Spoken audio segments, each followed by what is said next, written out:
So Shinran's belief of this Pure Land sect of Shin Buddhism is called Tariki. Ta is other, Riki is power, so other power, not your power.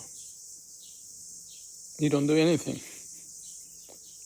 The Shinran tried to do everything, but she couldn't, and came to Amida's compassion as a way of saving him from years of training, this and that he couldn't break or be enlightened.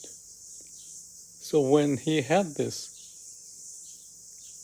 sense of not your doing, but like what I said, from the heart, the core of our being is to be accessed, connected.